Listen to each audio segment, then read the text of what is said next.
All right, checkpoint exercises for the section. We start with number 1. We are told to simplify each of the following. And with these, we're looking at multiplication. Remember, when we're multiplying the same base, we add the exponents. So b to the x times b to the 3x equals b to the x plus 3x, which equals b to the 4x.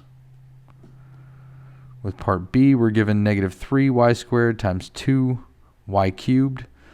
We'll go ahead and first rewrite that as the numerical values first, so negative 3 times 2 times y squared times y cubed. Negative 3 times 2 is going to be negative 6.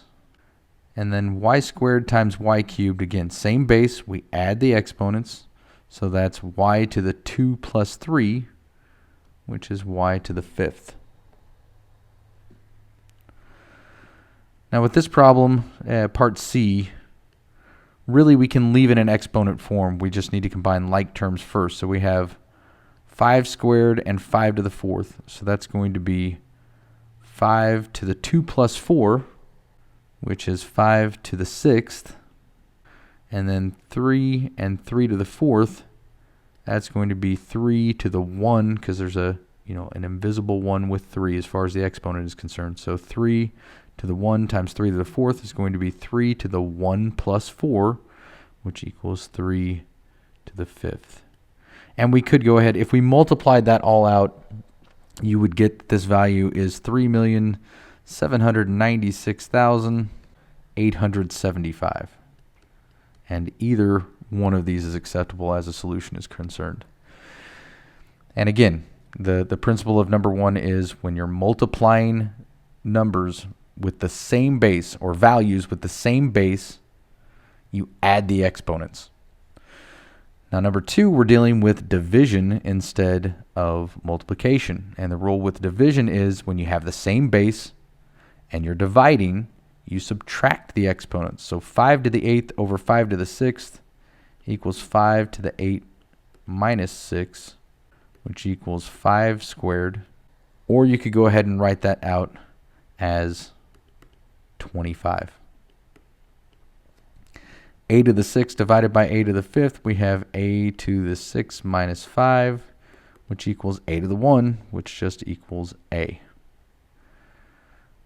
Now with part C, we have numerical values that are being divided as well. So we would separate this into 9 divided by 3 times x to the 9th over x to the 4th, which equals 3 times x to the 9 minus 4, which equals 3x to the 5th. With number 3, we're given an equation in each instance, and we're asked to solve for whatever the question mark is. So let's first simplify the left-hand side as far as we can. The numerical values would come first, so 6 times 2 is 12. And then we have b, we add the exponents, so b to the 4th, that'd be b to the 4, plus b 2, since we have b squared. B to the 4th times b squared is b to the 4 plus 2. And then we're still multiplying by b to the question mark. So we would make that plus question mark equals 12b to the 9th. So now the 12s will cancel. And since we have the same base, we know that 4 plus 2 plus question mark equals 9.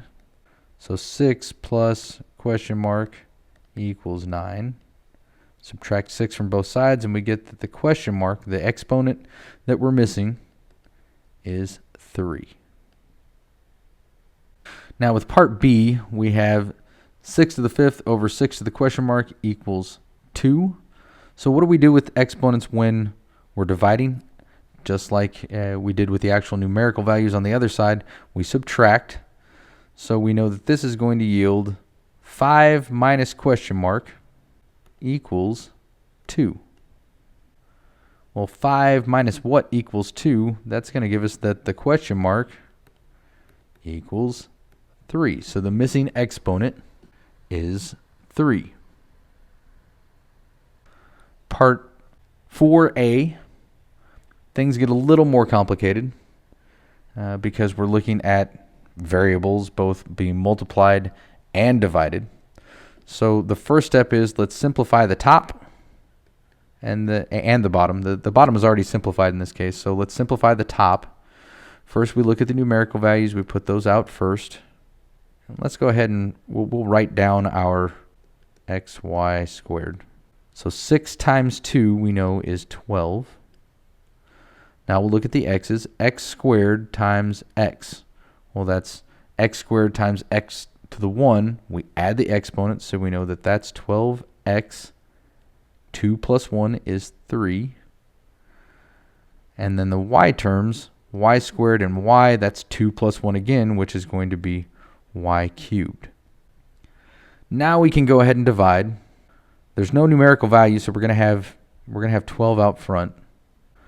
X cubed divided by x, that's 3 minus 1, because again there's an invisible 1 here. So 3 minus 1 is x squared, because 3 minus 1 is 2. And then y cubed divided by y squared, we subtract the exponents because we're dividing. So that would be y to the 3 minus 2, which is 1. So we don't really need to write the 1 there. All right, last problem, 4b. We're given a bunch of numerical values with exponents. And again, when we multiply, we add. When we divide, we subtract the exponents.